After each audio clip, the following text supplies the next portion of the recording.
नमस्कार। जय जगन्नाथ। समस्त को केमती अच्छे समस्ते मु बहुत ही बढ़िया अच्छी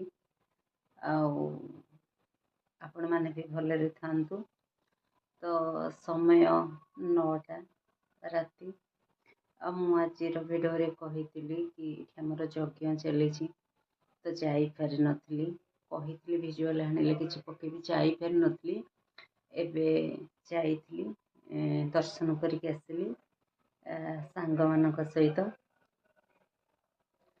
तो आसला परे बहुत भल लगिला मंदिर दर्शन करके आसला परे बहुत ही बढ़िया लगिला खुशी लगिला मन को टिके माने शांति लगिला।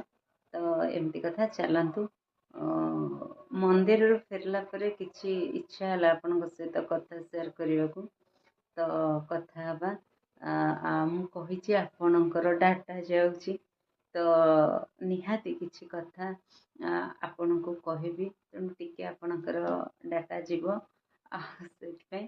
तो चलंतु आपण माने खाई सारिबेनी केही केही आ केही केही खाई नथिबे। तो मो रूम रे बसछि आ वीडियो टे करूछि। देखंतु लाइफ रे बहुत दुख आसे, लाइफ रे बहुत किछि आसे, एमती किछि टाइम आसे कि लागे कि आउ बंचिबा माने मुस्कुल हे। बेले बेले गोटे टाइम लागे कि नाई मु आउ बंचिबिनी, गोटे गोटे टाइम एमती लागे। एटा मु जोटा कहूछि आपण माने भी जानते एमती आसे टाइम, किंतु से टाइम की जिन बुझी गला बहुत भलो, जे न बुझी पाला आपण जानिछंती कहार भी जीवन चली जाए सेमती भी बहुत केस हुए। कौन सी चापरे रहिले लोक मानसिक भारसाम्य हरैले एमती बेले बेले अघटन घटई दियंती निज जीवन को लेकिन शेष कर दियंती सब आ केही बुझी जाती।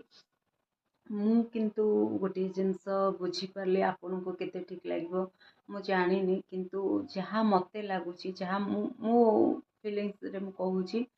तो देखंतु किछि ना किछि तो लाइफ रे चलीची होउची घटुची, किंतु जदि मु गोटे कथा समस्त को कहबी कि मते जो कष्ट मिलुची, जो दुख मिलुची कि जो जंत्रणा मिलुची, जो साइड रू भी हो जहाँ थ्रू रे भी हो, देख मु कहबा कथा मोर जहाँ थिंकिंग मु कहबा कथा जदि कहार किछि दरकार होउची मते कुह, जदि कहार किछि दरकार होउची नियो मु भी समस्त को सहाय्य करिवि जेतिकी मोर क्षमता हिसाब रे मु सेटा। किंतु मते केही ठकनी, मो पछरे केही छलना करनी, केही पछरु छुरी मारनी।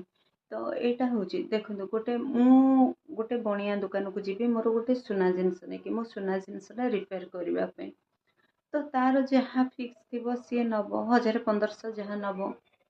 तो सी सेटा कहिबो कि हाँ मु 1500 नेबी, सब जिनस बढ़ी जाइछे मु 1500 फिक्स नेबी। ठीक है, जदि सी मोर से सुनारू किछि अंश काटिकी रखी दिए ताहले मो सहित अन्याय हैला। तामाने मोर तो 15-20 हजार टंकार जिनस से नहीं गला पुणी एपटे फिक्स नहीं गला, सेटा होची कोन विश्वासघातकता और बेईमान नहीं। सेटा को मु रिएक्ट करी।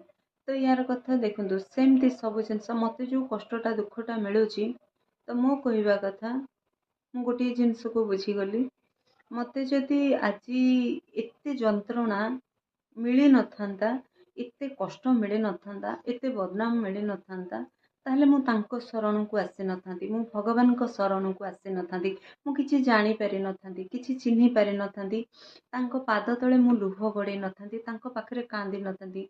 मु एतिके कहे भगवान मु तुम मते से दुख देला बोली से जंत्रणा मु तुम शरण को आसिली, मु तुमको आश्रय कली। तो तमे से लोक को भलरे रख, से लोक को ठीक रे रख, कारण से लोक जोगु मु तुमको पाइली। जो लोक मते जंत्रणा देला, जो लोक मते कष्ट देइछि, जो लोक मते बदनाम करिछि, से लोक पई तो मु तुमको पाई पारिली। तो सी जदि मते जंत्रणा ने दे नथा, कष्ट दे नथा, ताहले तुमको मु पाई पारि नथांती। तेणु भगवान केबे भी हेले खराब करंतिनी। सबु बेले देखिबे जी भगवान को प्रिय लोक जहाकू भगवान भल पाती से सबु बेले निंदारे बदनाम रे असुविधारे पड़ता है, खालरे पड़ता है, किंतु भगवान ताको मारंतिनी, दंड दियंतिनी, सबु ता पाखरे थाए, सबु दियंती। କିନ୍ତୁ ଭଗବାନ କୋଉଠି ନା କୋଉଠି ତା ହାତ ଧରିଥାନ୍ତି, କାହିଁକି ନା ତାର ଧୈର୍ଯ୍ୟର ପରୀକ୍ଷା ନିଅନ୍ତି, ସେ ତା ଭଲ ପାଇବାର ପରୀକ୍ଷା ନିଅନ୍ତି। ଆଉ ଯିଏ ଭଗବାନଙ୍କ ଲୋକ ନୁହଁ, ଯିଏ ଭଗବାନ ଯାହାକୁ ନଜରରେ ରଖି ନାହାନ୍ତି, ତେଣୁ ସେ କିଛି ହବନି। ତେଣୁ ଇଏ ଭଗବାନଙ୍କର କଥା, ଭଗବାନ ଯୋଉ କରି କରାଉଥାଇ ମୋ ବିନୁ ଅନ୍ୟ ଗତି ନାହିଁ। ତେଣୁ ଭଗବାନଙ୍କର ସିଏ ହିଁ ଏଇଟା କାହା ଦ୍ୱାରା କୋଉ ଥ୍ରୁରେ କେମିତି କାହା ଦ୍ୱାରା ଏ ବଦନାମ ଦେଲେ, ଏ ସମ୍ପର୍କ ଯୋଡ଼େଇଲେ, ଏ ଯାହା ବି ହଉ, ଯୋଉ ମିଛ ସତ, ନ୍ୟାୟ ଅନ୍ୟାୟ ଯାହା ବି ହେଲା, ଭଗବାନ ଏଇଟା ବହୁତ ବଡ଼ ପରୀକ୍ଷା ନଉଛନ୍ତି, ଧୈର୍ଯ୍ୟର ପରୀକ୍ଷା। କାରଣ ସେ ଜାଣିଛନ୍ତି କୋଉ ଭକ୍ତ ମୋର ସଚେଟରେ ଅଛି, କୋଉ ଭକ୍ତ ମତେ ସତରେ ଡାକୁଛି, କୋଉ ଭକ୍ତ ନିଷ୍ଠା ମନୋଭାବରେ ଅଛି, ଈଶ୍ୱର ଜାଣିଥାନ୍ତି। ତେଣୁ ମୁଁ ଭଗବାନଙ୍କୁ ଆଜି ମୁଁ ମନ୍ଦିରରୁ ଆସିଲା ପରେ ଏ ଭିଡ଼ିଓଟି କଲି। ମୁଁ ଯେତେବେଳେ ଭଗବାନଙ୍କ ଦର୍ଶନ ପାଇଁ ଯାଇଥିଲି, ମୋତେ କାହିଁ ବହୁତ କାନ୍ଦ ଲାଗିଲା। ମୁଁ ମାନେ ମୋ ଯେମିତି ଅନ୍ତର ଭିତରୁ କିଛି ମାନେ ମୋତେ କି ଯେମିତି ଜଣେ ବୁଝଉଛନ୍ତି, କି ଜଣେ ମୋତେ ଧୈର୍ଯ୍ୟ ଦଉଛନ୍ତି, ଯେମିତି କିଛି କହୁଛନ୍ତି ଯେ ମୁଁ ଅଛି, ତୁ ଲଢ଼, ମୁଁ ଅଛି, ତୁ ଆଗକୁ ଯା, ତୁ ନିଜ ଗୋଡ଼ରେ ନିଜେ ଛିଡ଼ା ହ, ତୁ କାହାର ଆଶ୍ରୟ ନେନି, କାହାର ସାହାଯ୍ୟ ନେନି, ମୁଁ ଅଛି। ଯେମିତି ମୋ ଭିତରେ ଗୋଟେ ଶକ୍ତି ଆସିଲା, ଧୈର୍ଯ୍ୟ ଆସିଲା ଯେ ନାଇଁ, ମୁଁ ଯଦି ଭୁଲ କରିନି, ମୁଁ ଯଦି କୌଣସି କରିନି, ତାହେଲେ ମୁଁ କାହିଁକି କଷ୍ଟ ପାଇବି, କାହିଁକି ଇଏ କରିବି।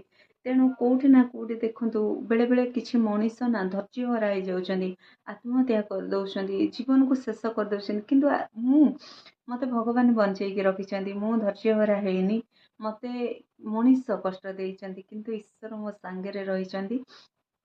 ଆଉ କୋଉଠି ନା କୋଉଠି ଆମେ ବେଳେବେଳେ ଖରାପ ଲୋକଙ୍କ ପାଇଁ ବହୁତ କିଛି ପାଇଯାଉ। ଯଦି ଏଇ ଲୋକକୁ ମୁଁ ଜାଣିନଥାନ୍ତି, ତାହେଲେ ମୁଁ ମୋ ପରିବାର, ମୋ ଘର, ମୋ ସଂସାରକୁ ମୁଁ ଭଲ ଭାବରେ ଚିହ୍ନି ପାରିନଥାନ୍ତି।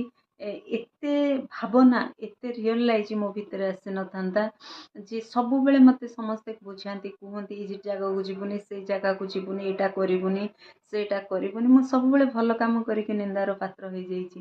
ତେଣୁ ମୁଁ ସବୁବେଳେ ବୁଝିପାରେନି। ହଁ କହୁଛନ୍ତି, ତାଙ୍କୁ ସବୁବେଳେ ଲୁଚାଏ ସବୁ କଥା, କାଳେ ହଁ ମନା କରିଦେବେ ଏଇ କାମ କଲେ, କି କାଳେ ମନା କରିଦେବେ ଏଇଠି କଥା ହେଲେ, କାଳେ ମନା କରିଦେବେ ସେଇଟା କଲେ। ମୁଁ ସବୁବେଳେ ଘର ଲୋକଙ୍କୁ ଠକିଛି, ସବୁବେଳେ ମିଛ କୁହେ, ନାଇଁ ମ ମୁଁ କିଛି କଥା ହଉନି, ନାଇଁ ମ ମୁଁ କାହାକୁ କିଛି ଦଉନି, ନାଇଁ ମ ମୋ ପାଖରେ କେହି ନାହାନ୍ତି, ଏମିତି ସବୁବେଳେ କୁହେ। କିନ୍ତୁ ସବୁବେଳେ ଏଇ ଯୋଉ ଜିନିଷଟା ନା ମୁଁ କେବେ ବୁଝିପାରୁନଥିଲି, ମାନେ ନିଜ ଲୋକଙ୍କ ଭିତର ଯୋଉ ଭଲ ପାଇବା, ଯୋଉ ସମ୍ପର୍କର ଯୋଉ ଗଭୀର ସ୍ନେହ ସମ୍ପର୍କ, ଯୋଉ ଗଭୀରତାକୁ ମାପିନଥିଲି। କିନ୍ତୁ ଏମିତି ଗୋଟେ ସମୟ ଆସିଲା, ଏମିତି ଗୋଟେ ମୁହୂର୍ତ୍ତ ମୋ ପାଇଁ ଆସିଲା, ଯୋଉଟା ମୋ ସମ୍ପର୍କକୁ ଚିହ୍ନେଇବାକୁ ପଡ଼ିଲା, ଯୋଉଟା ମୋତେ ମାନେ ଯୋଉମାନଙ୍କୁ ମୁଁ ଘୃଣା କରୁଥିଲି, ସେମାନଙ୍କ ପ୍ରତି ମୋର ଭଲ ପାଇବା ଆସିଲା, ସେମାନଙ୍କ ପ୍ରତି ମୋର କିଛି ଚିନ୍ତାଧାରା ବଦଳିଲା। ବହୁତ ଜିନିଷ ମୋର ଉନ୍ନତି ହେଲା, ବହୁତ ଜିନିଷ ବି ମୁଁ ପାଇଲି, ବହୁତ ଜିନିଷ ହରେଇଥିଲି। ତେଣୁ ବେଳେବେଳେ ଏମିତି ଜିନିଷ ଆସେ, ଆମକୁ ବହୁତ କିଛି ଶିକ୍ଷା, ଗୋଟେ ସମୟ ଆସେ ଆମକୁ ବହୁତ କିଛି ଶିକ୍ଷା ଦେଇକି ଯାଏ। ଠିକ୍ ସେମିତି ଗୋଟେ ସମୟ ଏମିତି ଆସିଲା, ବହୁତ ବଡ଼ ଗୋଟେ ଶିକ୍ଷା ମୁଁ ଶିଖିଲି। ଆଉ ସବୁବେଳେ ଯୋଉ ହଠାତ୍ ସବୁ ଜିନିଷରେ ମୁଁ ବିଶ୍ୱାସ ଭରସା କରି ଯାଉଥିଲି, ସେଇ ଯୋଉ ଜିନିଷଟା ମୋ ଭିତରେ ବହୁତ ଭଲ ଆସିଲା। ତେଣୁ ଏଇ କଥା ଟିକେ ମନେ ରଖିବେ, ଜମା ଭୁଲିବେନି ଯୋଉଟା ମୁଁ କହୁଛି। ବାକି ତ ଯାହା କଥା ସେ ଲାଇନରେ ହବ, ମୁଁ ଆପଣଙ୍କୁ କଥା ଦେଇଛି। ମୁଁ ଆପଣଙ୍କ ସହିତ କମେଣ୍ଟମେଣ୍ଟ କରିଛି କି ହଁ, କିନ୍ତୁ ଟିକେ ସବୁ ଜିନିଷରେ କିନ୍ତୁ ସେମିତି ଆପଣ ଜାଣିଛନ୍ତି, ମୁଁ କହିଛି ଭିଡ଼ିଓରେ, ମୁଁ ବହୁତ ସେଣ୍ଟିମେଣ୍ଟାଲ, ବହୁତ ଇମୋସନାଲ। ମୁଁ ଇମୋସନ ସହିତ କିଏ ବି ଖେଳିଯାଏ, ମୁଁ ଜାଣିପାରେନି। ମୋତେ ସମସ୍ତେ କୁହନ୍ତି ତୁ ମଣିଷ ଚିହ୍ନି ପାରୁନୁ, ସମସ୍ତଙ୍କୁ ବିଶ୍ୱାସ କରୁଛୁ, ସମସ୍ତଙ୍କ ସାଙ୍ଗରେ ମିଶି ଯାଉଛୁ। କିନ୍ତୁ ମୁଁ ଗୋଟେ ସେମିତିଆ ମଣିଷଟେ, ମୁଁ ଏତେ ଭିତରକୁ ଯାଇପାରେନି। ଯାହା ବି ହଉ, ସମସ୍ତେ ଭଲରେ ରୁହନ୍ତୁ, କାହାର କିଛି କ୍ଷତି ନ ହଉ। କିନ୍ତୁ ଯେମିତି ଆମେ ଗୋଟେ ଦରକାର, ଯେମିତି ଲାଇନରେ ଯୋଉଟା ହେଇଛି ଆମେ ସେଇଟା କରିବା। ଯେମିତି ଆମେ ବଦନାମ ହେଇଛୁ, ଯେମିତି ପ୍ରୋସେସରେ କାହାଣୀ ଟିକେ ତିଆରି ହେଇଥିଲା, ସେମିତି ଜିନିଷ ସବୁ ମୁଁ କରିବି, ଖୁବ୍ କମ୍ ସମୟରେ କରିବି। ତେଣୁ ଆପଣଙ୍କୁ ଜମା ଠକିନି, ଆପଣମାନେ ମୋ ସାଙ୍ଗରେ ରୁହନ୍ତୁ, ଆପଣମାନଙ୍କର ଭଲ ପାଇବା ମୋ ସାଙ୍ଗରେ ଅଛି, ଆପଣମାନଙ୍କର ଆଶୀର୍ବାଦ ମୋ ସାଙ୍ଗରେ ଅଛି। ମୁଁ ନିଶ୍ଚୟ ଜାଣିପାରୁଛି ଆପଣମାନେ ମୋ ସାଙ୍ଗରେ ନଥିଲେ ମୁଁ ବି ନଥାନ୍ତି।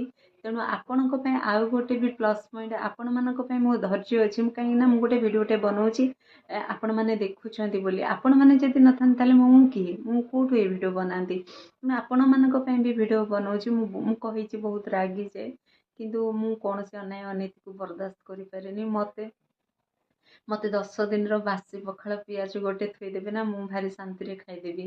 କିନ୍ତୁ ମୁଁ କେଉଁଠୁ ମାଗଣା ଖାଇବା ଲୋକ ନୁହଁ, ମୁଁ କେଉଁଠୁ କାହାକୁ ମାଗିକି ଖାଇବା ଲୋକ ନୁହଁ, ମୁଁ କେଉଁଠୁ କେବେ କାହାର ଚୋରି କରିକି ଖାଇବା ଲୋକ ନୁହଁ, ମୁଁ କେଉଁଠି କେବେ କାହାଠୁ ଛଡ଼େଇ ଖାଇବା ଲୋକ ନୁହଁ। ମୋତେ 10 ଦିନର ପଖାଳ ଆଉ ପିଆଜ ଗୋଟେ ଦେଇଦିଅନ୍ତୁ, ମୁଁ ବହୁତ ଶାନ୍ତିରେ ଖାଇବି। ଆଉ ଆପଣ ଜାଣିଥିବେ ମୁଁ ସବୁବେଳେ ମୋ ଘର ଭିତରେ, ମୋ ଘର ଭିତରେ ମୋତେ ସମସ୍ତେ କୁହନ୍ତି ଘରୁ ବାହାରୁନୁ। ସମସ୍ତେ ଅଫିସ ଗଲା ପରେ ତୁ କ'ଣ କରୁଛୁ, ଘରୁ ବାହାରୁନୁ, ଆମ ଘରକୁ ସମସ୍ତେ ସାଙ୍ଗମାନେ ଡାକିବେ ଆମ ଘରକୁ ଆସ ବସିବ। ଆଣ୍ଟି ତମ ଘରେ କ'ଣ ପାଗଳା ହଉନ? ମୁଁ କେବେ ଘର ଭିତରୁ ଯାଏନି, ସେମିତି ରୁହେ। ତେଣୁ ମୁଁ ସବୁବେଳେ ଭଗବାନ ସେଇ ଲୋକକୁ ସବୁବେଳେ ଅର୍ଥ ଦେଇଥାନ୍ତି, ଧୈର୍ଯ୍ୟ ଦେଇଥାନ୍ତି, ବଳ ଦେଇଥାନ୍ତି। କାରଣ ଭଗବାନ ଜାଣିଛନ୍ତି କୋଉ ଲୋକକୁ ଦାନ ଦେଲେ, କୋଉ ଲୋକ ହାତରେ କୋଉ ଜିନିଷ ଦେଲେ ସିଏ ଅନ୍ୟ ଲୋକଙ୍କ କାମରେ ଆସିବ। ତେଣୁ ଈଶ୍ୱରଙ୍କୁ ମୁଁ ପ୍ରାର୍ଥନା କରୁଛି। ତେଣୁ ମୁଁ କିଏ, ସିଏ ବି ଯାହା ଫଳ ପୁଷ୍ପେ ମୋ ହାତରେ ଦେଇଛନ୍ତି, ପଶୁ ହଉ ପକ୍ଷୀ ହଉ, ମୁଁ ଯାହା, ତେଣୁ ଭଗବାନ ଯାହାକୁ ଯୋଉ ଜାଗାରେ ରଖିଛନ୍ତି ତାକୁ ଚିନ୍ତା କରିକି ରଖିଛନ୍ତି, ଯାହାକୁ ଯୋଉ ଆସନରେ ବସେଇଛନ୍ତି ଭଗବାନ ଜାଣିକି ବସେଇଛନ୍ତି। ତେଣୁ ଭଗବାନ ଜାଣିଥାନ୍ତି, ଯୋଉ କହନ୍ତି ରାଣୀ ଘୋଡ଼ାକୁ ଭଗବାନ କାହିଁକି ଶିଙ୍ଗ ଦେଇନାହାନ୍ତି, ରାଣୀ ଘୋଡ଼ାକୁ ଶିଙ୍ଗ ଦେଇଥିଲେ କିଛି ରଖିନଥାନ୍ତା, ସେଇଥିପାଇଁ। ତେଣୁ ଭଗବାନ ଜାଣିଛନ୍ତି କାହା ହାତରେ କ'ଣ ଦେଲେ, କାହାକୁ କ'ଣ ଦେଲେ ସିଏ କୋଉ କାମରେ ଆସିବ, ସିଏ କାହାକୁ ଆଉ ଅନ୍ୟମାନଙ୍କୁ କାମରେ ଆଣିବ। ତେଣୁ ଭଗବାନ ତାଙ୍କ ଭକ୍ତକୁ ଚିହ୍ନିକି ସେ ସେଇ ଜାଗାରେ ବସେଇଥାନ୍ତି। ତେଣୁ ଆପଣମାନେ ମୋ ଭିଡ଼ିଓରେ ଏତିକି ବୁଝିପାରିବେ। ଆପଣଙ୍କ ସହିତ କଥା ହେଇକି ରଖୁଛି ଭିଡ଼ିଓଟି, ଆଉ ଲମ୍ବା କରିବାନି। Good night. ଆଉ ଆପଣମାନେ ଭଲରେ ରୁହନ୍ତୁ, ଆପଣଙ୍କ ଦିନଟି ଭଲରେ ଯାଉ। ପୁଣି କାଲି କଥା ହେବା। ରହୁଛି, ଜୟ ଜଗନ୍ନାଥ।